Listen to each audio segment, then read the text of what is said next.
Thank you for tuning into Old Dog, New Tricks, a series about passions, pastimes, hobbies, anything you set aside time for in your daily life.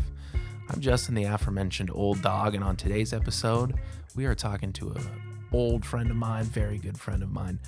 Micah Hopkins is on discussing brewing and beer, and he's been around the game for a long time, doing it commercially as well as at home, and we're going to pick his brain a little bit about the whole process. I'm excited about this episode. He called in from California into the Old Dog studio here in Colorado, and we had a good long chat about his passions, and I'm excited to share it with you guys. So let's dive right into the episode. So excited for football now. Wow. It's almost football time. Oh, so ready. Let's get into it. Let's rip it. Yeah, I am sitting. I'm not sitting down. I am on the phone with. Technically, we are miles apart, but close in heart. I've always said. Always. I just made that up. It's the first We're time talking to one of my best friends, Micah Hopkins, and he's been very excited to get on the podcast and chat with me about brewing and beer. Yeah. Which is one of my favorite subjects, beer. I thought you beer. might. I thought you might You know engage. anything about me? I need to crack one right now. I'm stoked too. about it. Oh, there we go. That sounds wonderful. Product that sounds placement. So good. What are you sipping on right now? Let's start it off easy. Yeah, I figured that would be a great starter. Grease the wheels. It's a pale ale from Made West Brewing. I love pales. They're like 5%. Crispy, hoppy. I'm hoping you're imbibing something on an episode about beer. Here's the thing. I wish I was. You kill but me.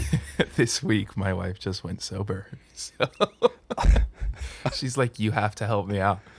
And I was like, yeah, absolutely. I'll help you out. You're, and then dutiful husband. Good for you, man. But that's ironic. What are the odds? Today rolled around and I was like, I should at least just get something. And I never made it to a liquor store or anything, but that's okay. I'm just trying to do my duty. Good man. Hey. So yeah, I thought that was ironic. Does she know that? But that you're suffering right now? No, she'll learn in the podcast. She'll be like, you didn't have to, Yeah, perfect. Well, that's what I want to hear. Yeah, is that? Yeah. Oh, well, now that I know. Oh, great. Okay. And I'm just over here rubbing it in. No, I want you to, that's perfect. The pale ale. Yes. Made West, is that California? Yeah, it's right here in Ventura County. Ventura. I think. Okay. I think so. Might be, who knows? It's recorded now, so can't take that back. They're like, yes, that's where we're from. Yeah, they're in Ventura. But just kidding. Made West, if you're looking for some sponsor opportunities. This podcast is blowing up. I don't know if we can use those terms. On the way. We're on the way. Yeah. Okay, so you're sipping a little something. Yes. Pale ale. You have been brewing for how long? It's been a while, honestly, since I have brewed, which is very sad. But I homebrewed for about a year and a half with our good homie Zachary. I think it was a year and a half. Maybe it was just 1 year. But and then I brewed up in the kind of San Francisco Bay Area for 2.5 years, and then did a short stint in Colorado. So I'd say nearly 4 years of brewing. But it's been a couple since I was in that field and just kind of stepped away from it. But Right. I work at a brewery again, so it's I'm adjacent and I get to You're close. Yeah, I get to be a part of selling the liquid, but I'm not making it right now. Right. Yeah.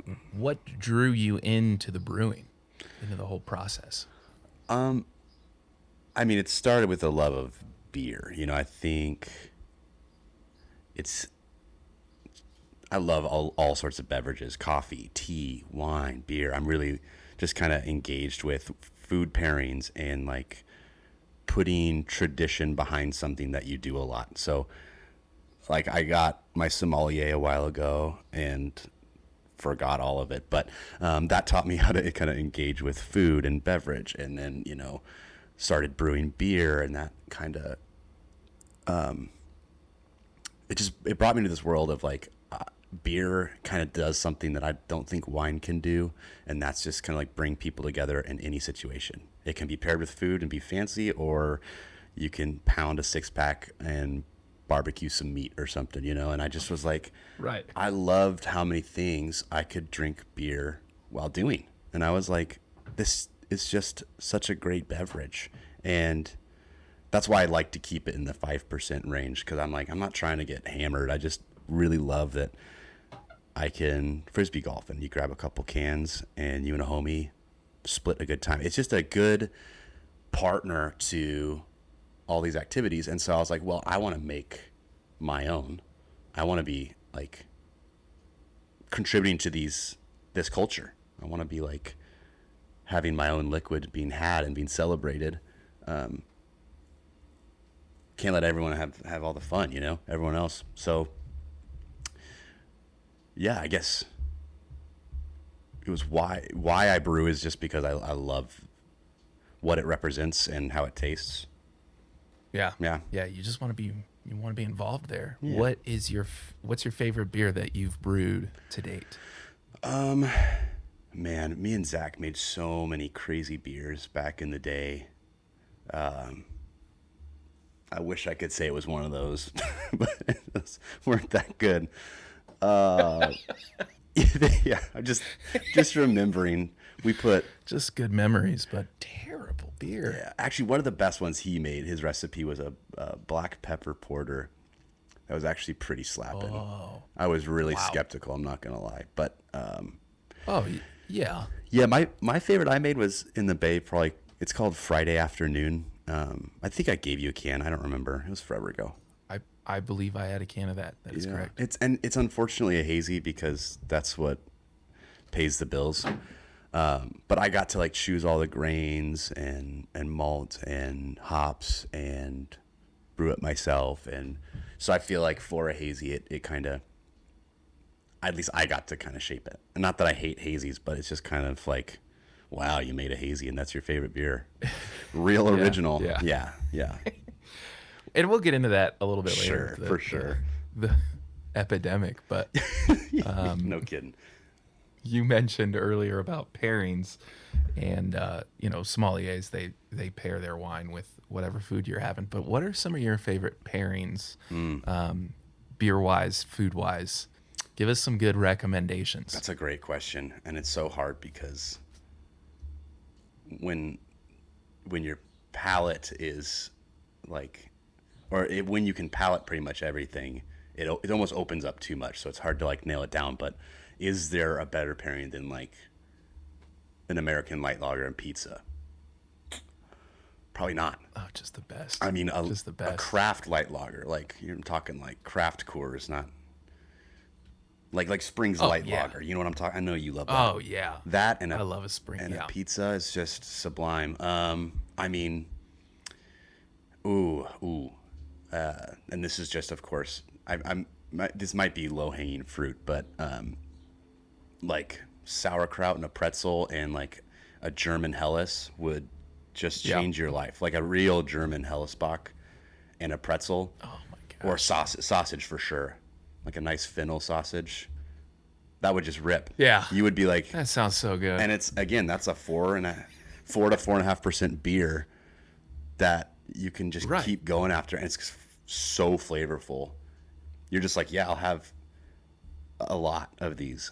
Like keep them coming. A few of those, because you can. You don't drink 2 of these and they're 7, 8, 9%, and you're like, oh man, I can't stand up for the next 20 minutes. And I can't stand that kind of side of it where it's just pounded these huge beers. Yeah. There's got to be a third. Let's make it a trio. Yeah, get a trio in there. Get a third. Go ahead. Like what's a harder one? I mean, there's those Belgians with their funky kind of banana bubblegum aftertaste. What would that go well with? What does that go well with? I don't know. You could do like like a blue cheese mushroom burger and like a Belgian double or a Belgian triple, and that'd be really fun. Lots of funky flavors. I see it. Yeah. Complementary, not contrasting. You know what I mean? Yeah. Kind of in the same realm. There you go. Like a gorgonzola thing. Oh yeah, yeah. Let me hit you with one this is one I keep kind of deep down. I don't tell. Deep down. You've been holding this in for a while? You get past dinner and you're ready for dessert, and you just made some fresh baked chocolate chip cookies. As one does in the manly house. Yes. And you've still got some extra beer left over, so you're just eating cookies with the beer. Cookies and beer. Really? It's usually like the one I found that I like the most is like a nice red ale. And I don't know what it is. I always put salt on my chocolate chip cookies. They're just that brown sugar, and it just works well, the sweet and a little bit of that. Ooh, I don't know. The maltiness. Yeah. Oh, yeah. Wow, it's a weird one. I'm like salivating a little bit. You kind of ASMR, you know me. And the salt and the cookies are just, just get that salt in, and then you rub your mouth all over it. Yeah. Oh, sorry, you can take that out. That. Yeah, I don't know. I'm trying to pretend that this isn't a podcast, so act natural, natural, and apparently natural is strange. Getting right into that microphone. Yeah. Walk us through the process a little bit of creating that beer. Where do you start? Like beer in general. Let's go IPAs first. Simple, easy. Yeah. So there's, well, I won't go too deep here, but there's two types of malt. No. There's really just two types of barley that you're going to use. There's a 2-row and a 6-row, and the rows correlate to the rows of ears on the barley grain, right? I'm using the wrong words, but it's how they're shaped basically. 2-row is 99% used more than 6-row for IPAs, I would say, because they yield more sugar. More sugar means fermentable sugars means more alcohol. So 2-row is like, for IPAs typically, it's not very inspired, but these days a lot of IPAs are 100% 2-row. It's all that one barley. It just keeps the malt backbone really clean. So that the idea is so that the hops can shine. You throw that in a giant kettle, and it's like making tea. You steep it at 172 degrees or whatever, and depending on the beer, and wait an hour, and then that makes the liquor or the wort, and then the wort goes over to the actual kettle. The first thing is called a lauter or mash tun. The mash tun makes the mash, and then the wort comes out, which is the sweet liquid. And it's super sweet. It's like sugary bread water. And then you bring that stuff over to the kettle, and then you boil it.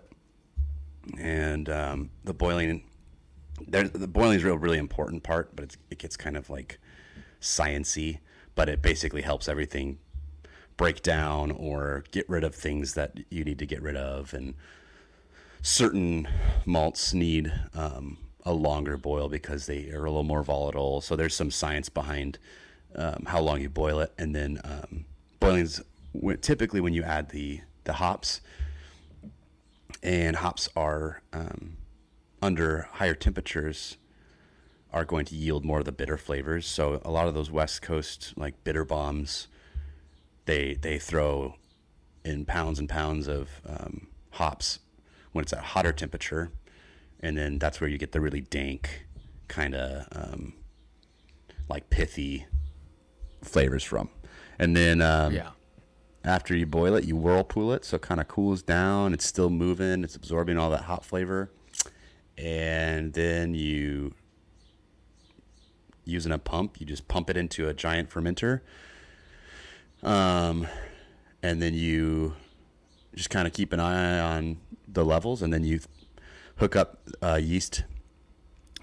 a yeast tank to it, and then you pitch the yeast in, And when it's done, you make sure you don't run the pump dry, and you turn everything off, and then you wait for. I mean, I was talking to a guy the other day, and he's pumped out IPAs in like 20 days. We were doing it in like 4 weeks, but Wow. but Okay. depending on your yeast and its health and activity, I guess. Yeah, I don't know if I Take trust some that. time. Yeah, I like a month. Sure. I like a month. Lagers are going to be longer, but Yeah. But yeah, so that's an IPA, and then usually you'll what's called dry hopping. After the yeast activity has kind of died down, you're going to go and dump a bunch of hops in, and when you do that with on the colder side, hops yield more. I wouldn't say sweet, but fruitier, tropical kind of flavors. So that's where you get some of that fun dynamic from the hot side and cold side of how the hops react, and that's an IPA. Right. That's it. There's a little IPA action. Super easy. And that, of course, that's all like you're talking commercial, like Yeah. portions. Yeah, I'm not. So of course, if you're doing it at home or in the garage or whatever, I mean, it is just like a couple of 5-gallon buckets. Yeah, and 12 pounds of grain, and you're using a bench press to what is it called? Sparge your beer. That's when you kind of like wet the grains and it helps circulate the wort. And yeah, we've done some weird stuff. We've done some great stuff. Just make it work. Just make it work. It's part of the fun. It's very like, beer is not unforgiving like baking or something like that. Like you can, as long as you don't expose it to like weird bacteria, beer is pretty forgiving. You can kind of just goof around. I mean, we're just smoking packs of cigarettes and drinking the last beer we made and getting drunk and making another beer and then having a barbecue. I mean, that was kind of the thing, and they were good enough to keep drinking. So yeah, that's what's important, is it? It pays off, I guess. Yeah. But again, it's part of that whole lifestyle that it revolves around. It doesn't revolve around beer, but beer kind of gets to like be a star in the show, if you will. Right. Yeah. Now, you have been around this process, like we said, doing it at home, doing it professionally. What's your favorite part of it? Like, what in what you just explained, is there a spot where you're like, I could do that all day and be fine? That's a great question. I think this is funny thinking about that, because I realize probably my favorite part is not even actually making the beer. It's thinking about making the beer. My favorite part. Okay, like the recipe. Yeah, I could spend all day just trying to think about like, how do I make more nuanced beer? How do I like accomplish having all of my beer kind of have like a trademark flavor for my brewery? How do I make hops unique without making it taste like the other guy? How, like that kind of stuff is exciting to me, because that's where you think about pairings and stuff like that. Like, Yeah. like right. we were in Ireland, and I saw like, it was hand soap, but it was a trio of it was like cardamom, bergamot, and honey or something. I don't remember, but I was like, I took a picture because I was like, man, that would make a crazy wit beer. And That's gonna be good. Yeah. I was like, oh, it was black pepper. It was pepper, cardamom, and bergamot. And I was like, I wonder, that could be a really fun beer. And so like, I think when I get to think about it and theory craft beers, I get really like, I could talk about it all day. Like if someone wanted to, like, when they come up to me at the brewery and they ask questions, I just am like, okay, let's talk, let's dish. Let's get into it. Yeah. Yeah. You've got the Rex. Yeah. So that's definitely, well, I think what keeps me kind of in this world. You are a big reader, of course, and you're very good with history and learning just through books. But where did you learn to do this? Was it through a book? Was it just hands-on? So I was going to say this actually. It's really funny that you had me on the show, because I am more of like a jack of all trades. I have too many hobbies and I change them all the time. Beer is like, is that a hobby? Is drinking beer a hobby? It's like, I guess, but I just think it's funny because I switch flavors of the week all the time. Oh yeah. So, but I guess I did pursue, but all that to say, like, I have a hard time keeping up with stuff. So I would say the way I learned was having an accountability partner. Like, Zach got homebrewing equipment the same week that me and my brother went and got a homebrewing class. It was just one day, one beer, a little extract brew, and it was like a shoebox of ingredients. And we were working together at our IT job, and we had just recently reconnected, and he was like, I have this stuff to make beer. I was like, I just learned how to make beer. And so I think the disdain for the work we had to do Monday to Friday and the love of drinking beer and hanging out in a garage, we just did it every weekend. We were brewing. I feel like it was like a couple beers every week. Maybe that's a little crazy, but we were definitely in like nearing 100 beers in the year that we did it. And that's awesome. I think it just took Zach he was very studious. He's more analytical than I am. Like I think I was the more creative, and he was more of the like, these are the things that we need to do to make this beer actually taste good. Like, this is the process. Right. This is the science. And because he was engaged in one way, I was engaged in the other, and then we had the common love of what we were doing. That kind of spurred the diligence and the ability to actually do it ultimately professionally. That's awesome. Yeah. Yeah, so you just had a kind of a partner in crime there. Right. Yeah. Getting into the field. Mm-hmm. When you guys were like stepping into the field, what is one thing that you wish somebody had told you before you started doing it, or even while you were doing it? Oh man. Or what was a great piece of advice that somebody gave you while you were doing it even? I think what I wish had been told is, I don't know if I could say this. It's not cussing. We're all adults. I wish someone had told me that brewers are dicks. Like, they were just... Yeah. I had this one guy who he would get to work every day, and he'd be like, all right, let's make poison. Let's poison the people. And he just like had such a negative look at alcohol, which you have to be careful. It's dangerous and it can hurt people, but like if that's your perception of it, it kind of takes the joy out of what like I love. It's like a beer is a momentous occasion that gets to be a part of your fun and your life and like whatever you're engaging in. And then here I come, I'm all fresh and bright eyes, and he's like, let's make poison that makes people abuse each other. I'm like, oh man, like that's not, we're making minimum wage to do a trade job, and you're crusty, but that's all right. That's not universal. So had a good run. Oh yeah, no, it's great. I still have some dudes on my resume who I brewed with back in the day, and they'll be longtime friends. But I wish someone had warned me a little bit that the guys that have been doing it for 30 years are a little crusty. Yeah. Do you do anything for 30 years, you get crusty? Yeah, if you do anything for 30 years, but especially I think like beer has blown up in the last, like they've watched this huge transformation of their field. So it literally is. Yeah, they went from the truly janky days to like a pretty polished kind of community. Beer is much more widely accepted, I guess. Like everyone's drinking beer, especially with hazies still being a fad. Like that's the gateway drug into beer is a hazy IPA. It's not even an IPA, by the way, but whatever. Well, let's dig into that a little bit, and then we'll talk about recommendations. But the hazy IPA, you can like them. I do like them. I do. I don't know. I think hazies, everybody has a hazy, and I'm like, okay, we've all tasted it. Like, how many more could we do? But what makes it hazy? What is the whole thing about? So part of it is going to be the yeast that's used. They find there's a strain of like New England, typically yeast, because that's where they originated. Really, was in the New England area.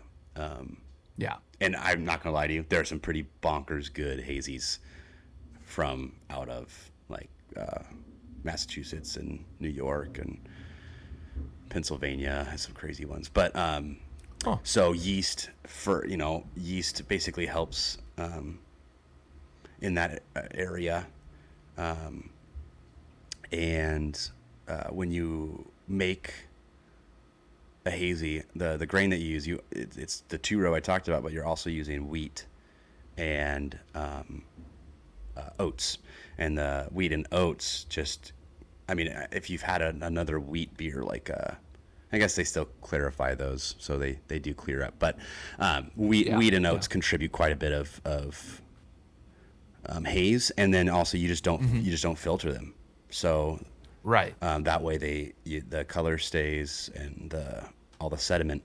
But what that does to your stomach is it tears you up, because all that extra stuff your body's trying to process it. So if you drink tons of hazies, you're probably going to be debilitated after a couple, and it's not even from the alcohol. It's just your stomach can't handle that. So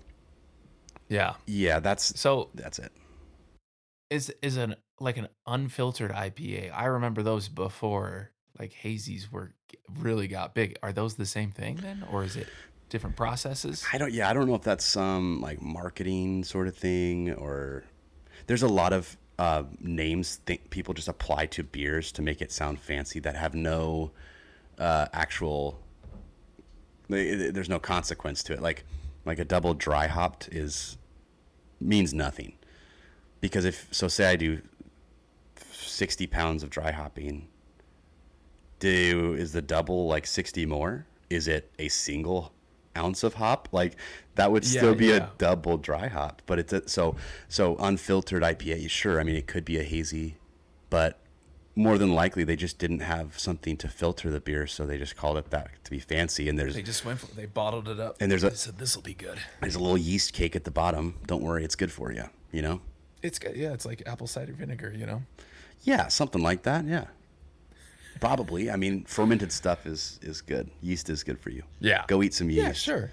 It looks a little gnarly, but it comes out looking a little weird. But what is some advice you'd give somebody who wanted to get into brewing?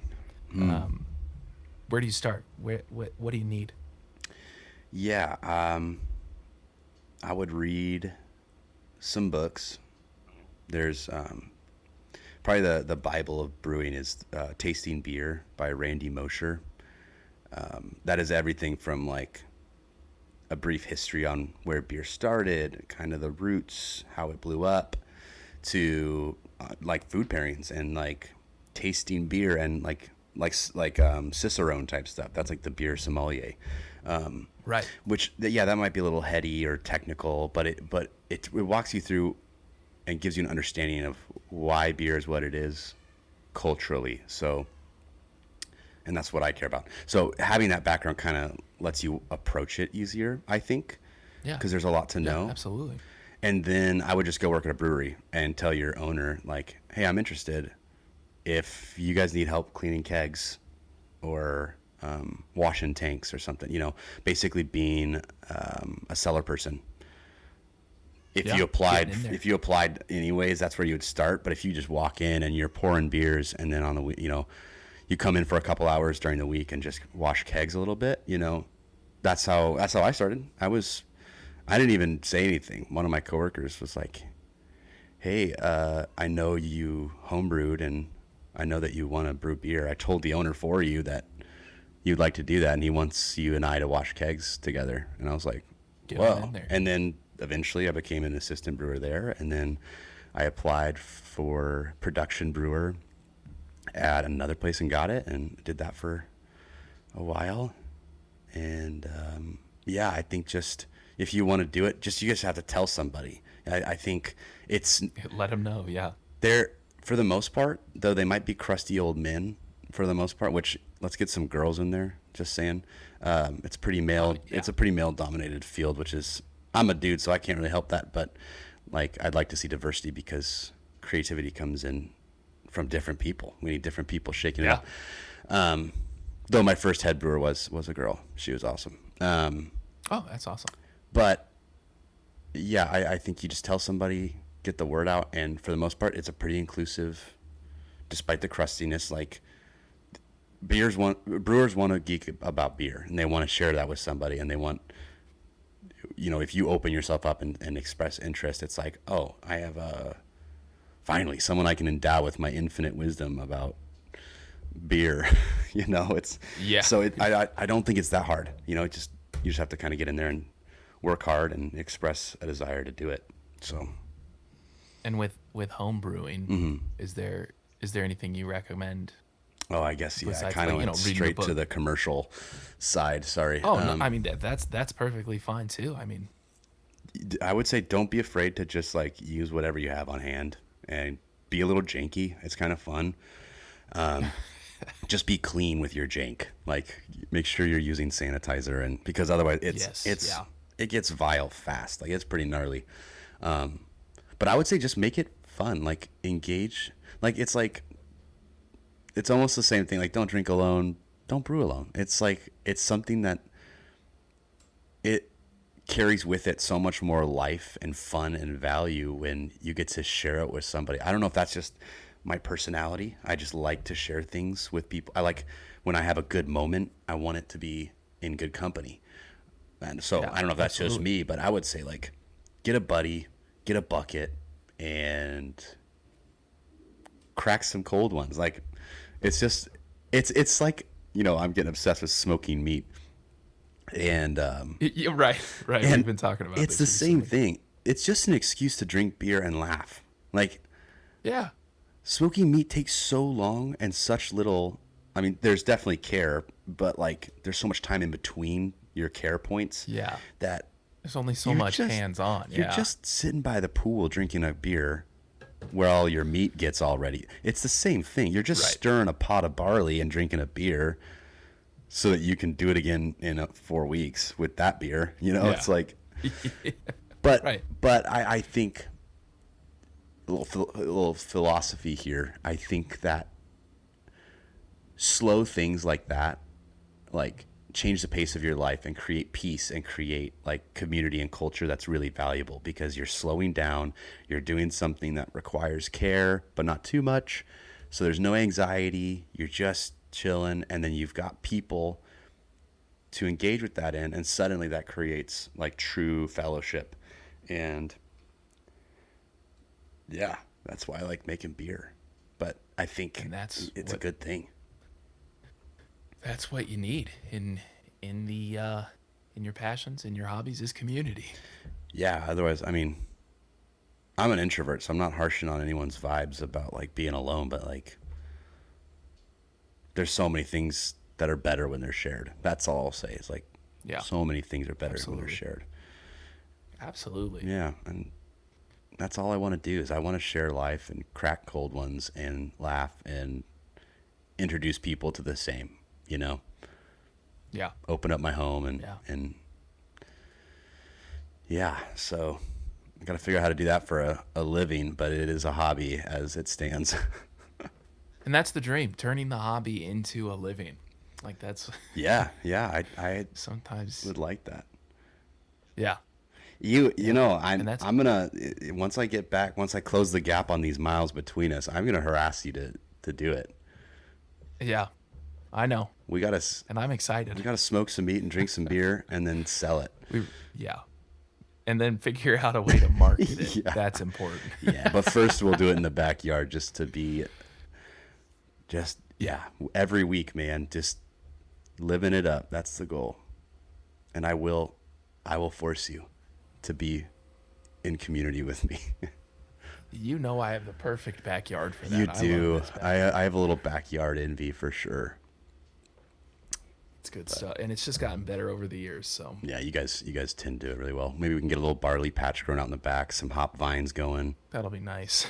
Yeah, so there's Grow our some- own. Yeah. Grow our own. I think let's just finish it off with some recommendations to people. Sure. Go drink some beer. What kind of beer? Yeah, Should they like?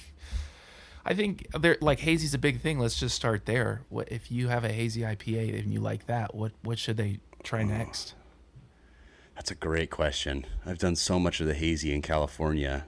I mean, if you are in California and undecided about hazies, but you like West Coast IPAs, honestly, where I work, liquid candy. It's everywhere. It's a pretty good hazy because it still maintains some of the hop bitterness. It's not just too smooth or whatever. But honestly, when I was in Colorado, I did not drink a lot of hazies, so I couldn't even tell you.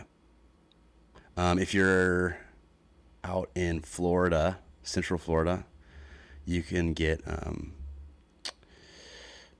Crooked Can. They got, and I think they're out in Ohio randomly as well.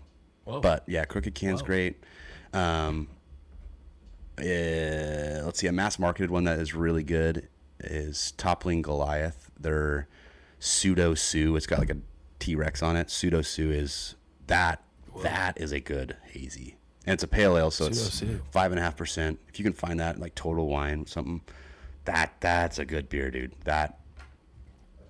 And then if you're in the New England area, just go anywhere. Literally, there's they have so many good hazies out there. But one of my favorites, Pliny the Elder. I know it's super cliche, but it's good. It's just old school fun. Yeah. I would go drink German beer. That's the best beer in the world. I just can't. I can't get over it. It's so good. So good. So for Christmas one year, my wife got me a German beer advent calendar, and that changed my life. Just learned so much about beer and the months. Every day it was just a different German just can of sipping glory. Wait, it was like a calendar, like you got a beer. Yeah, it was just this case of 24 different beers for the month of December, and you just drink one a day. Advent calendar in it, leading up to Christmas. I gotta get my wife in here. I need that. I think it was at Costco. Shout out Costco. Really? Let's go Kirkland Signature, my guy. Yeah. But it was just all German beers, and it was delicious. Yeah, I'll check that out. But I would say, drink light beers. Lagers are tight. That's all I'll say. Is like, because there's lagers of every taste that you can like, and go find them because brewers like making them, and let's let them make more of those and less hazies because. Yeah. Nothing wrong with it, I but agree. a fad is meant to eventually end, and hazies are a fad. Yeah. They're going too long. I'm grateful that it kind of opened the door to a lot of other audiences, but now it's like, okay, sit down, let's educate the people on what else there is, and now that they're in the club, let's show them around a little bit. Also, hazies and just like every kind of IPA in general is taking over every board I look at a brewery. Like you go to a brewery and you look at the board and it's like, here's a hazy, here's our house IPA, here's another IPA, here's a double IPA. Here's our collab IPA. And you're like, okay, can we stop? Just point me to the lager, please. And then they have one sad lager that's on the list every time. One sad lager. I'll take that sad like, man. Guy. Give me like a rice lager. Give me a Czech Pilsner. Give me a German Hellesbock. Give me an American light lager, and I'll have one of each, and won't even be buzzing. I will just be content and ready to roll. 4 different light beers. Yeah, this is just going to be a podcast titled "Hate on Hazies," and I preface that I don't hate them, but it's kind of like I see myself going down that route. But I think an important note here too is to drink local and try out your local breweries, because I mean every place I go to there's just a new beer that I'm like, I like this, I love this, I'll come back, and I'm easy, of course. Sure, like, I just like beer. We all know that, so I'm not going to be picky about it. But I'll go back for that beer. I mean, every time I go, every time I go to Red Lake, it's Springs Light for me, right out of that glass. Oh, it's good. Perfect. I hope we have a light. We just put a light lager on. It's called Oaks Light Lager, and I'm like, dude, I hope they have this when Justin comes out, because it's good. It's right up your LA. The only other thing I'd recommend is it's a rare beer to find because it's kind of this awkward stepchild of a lot of things, but what I'm drinking now, a regular old pale ale. It is 5% to like 6%. It's got great hop character and a super light body, so it's crispy, little malt, great hops, super refreshing. not going to get you hammered. And Yeah. I think in the summertime, here's the beer that I will say is probably my favorite right now, has been for maybe a decade. Fremont Brewing makes a summer pale ale that only comes out in May through like July. And you can find it at Coltrane. Summer Pale by Fremont is so good that I think everyone should have it. So there you go. Sounds good. Summer Ale Fremont. Yeah. Noted. That's my harping. That's my speech. I'm going to leave you on one last note. Yeah. Because I was out and about. Again, I was at Red Leg. Sure. On July 4th because I was picking up a sandwich. They throw a party, right? I mean, it's crazy. And they throw a party. And I was just there to grab a sandwich real quick because the deli we go to was closed, but they have one on campus anyway. Sure. I see this guy wearing, I mean, everyone's wearing red, white, and blue, but this guy's wearing a red hat. And I look at the red hat and it says, "Make IPAs clear again." Yes. Hell yes. Yes. Yes, that is. Yeah. And that made my 4th of July special. Yeah, what a great wraparound that was too funny. for this. Like, yeah, there we well are. placed. There we are. Hell yeah, brother. Thanks for joining me. This was a blast. Yeah, it's good to just chat with you. I was like, I want to be on there because I just get like 45 minutes to talk with my best friend about whatever. About your passion. That's what's important. That's true, and that's why I drink beers, because I'm drinking a beer now because like, oh, I can be on a podcast with my buddy, or I can do it with a beer. Yeah. Or I could be doing it, but drinking. Yeah, beer. open your eyes. That's important. Yeah, this is good stuff. Unless your wife is sober, and then be a good, dutiful husband. And Yeah. wait a second. And we're doing it. Never mind. Yeah, I'm proud of you. Wait, what? All right, go. No, never mind. I'll leave you on. Thank you for tuning in to Old Dog New Tricks. Thanks for listening. I hope you find a good beer that you like, and let us know who we should have on next. I'm always looking. Yeah. So throw some suggestions out there in the comments, whatever, and we'll catch you on the next one. Cheers. All right. Thank you. Bye.